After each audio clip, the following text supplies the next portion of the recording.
WWE has had the problem recently where they are no longer doing contract extensions so far in advance, and we're seeing this becoming a more regular thing with them.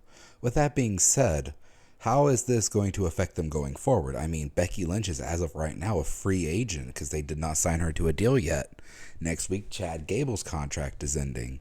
Then we have Ricochet coming up soon. Is this a big thing that WWE is now doing in order to put more intrigue in them? I mean, we saw with Drew McIntyre, it took until the last few days for his contract to get re-signed. And while it's highly unlikely that any of them are going to switch brands, it's kind of interesting to look at it. Because Ricochet could benefit greatly from getting a brand new look on AEW, and Ricochet is the only one I could really see leaving the company going forward. I mean, him and Ospreay would have great matches, and you could have him facing Okada and the Young Bucks. Out of everyone, Ricochet would benefit the most from jumping ship to AEW, and would fit in really well with their competition over there. You go to everyone else, and it's more of a, well, they don't have to leave kind of thing. But Ricochet, he's not really used. I mean, he's the speed champion. But other than being in a tag team with Braun Strowman, what has he even done? Not much. I mean, we wish we could see Ricochet do more. He's an amazing competitor. He had that feud with Logan Paul that was amazing. But at the end of the day, Ricochet is not the guy that you're going in saying, hey, Ricochet, we want you to be Money in the Bank. We want you to be King of the Ring. We want you to do this. It's not Ricochet. It's everyone else. So, of course, it would make sense for him to look into going for a different company and doing different things. Switching up off of that, though, you have people like Becky Lynch. Her contract ended today. She is now a free agent. She can sign to AEW, WWE, TNA. She could go to New Japan. What is the future for Becky Lynch? We're talking about a multi-time world champion, someone who main evented the first ever female WrestleMania. She is the person. She's the man. She's big-time Bex. Now, Seth Rollins re-signed, so it's highly unlikely she changes sides and goes to AEW, but there is that opportunity and chance for her.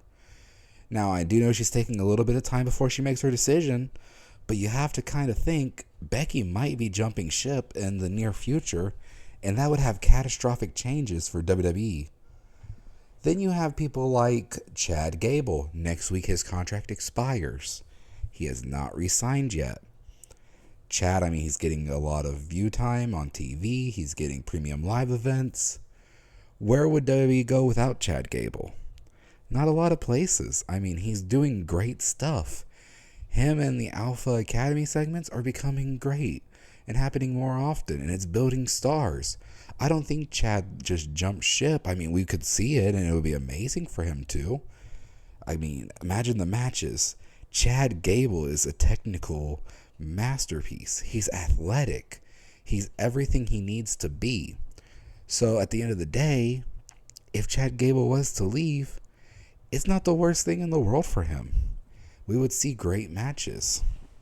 Another person whose contract ends soon, Natalya Neidhart.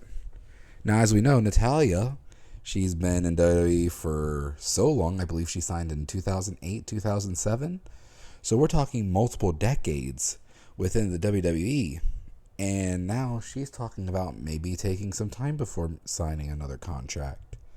And that's not a big loss for WWE, of course, because, I mean, yeah, she's used, but she's not used as much as people like Becky, like Chad. She had her time in the sun, and it's kind of gone. So if she does choose to leave, it's not that big of a deal, but it's also kind of weird to see Natalya Neidhart outside of a WWE ring. Now, I know AEW and Owen Hart had their whole tournament, so maybe she enters the Owen Hart tournament and gets to do stuff for her late uncle, which would be amazing. I mean, I would love to see her win the Owen Hart tournament. But at the same time, would AEW sign her just to give her that tournament? Then what? She leaves the company?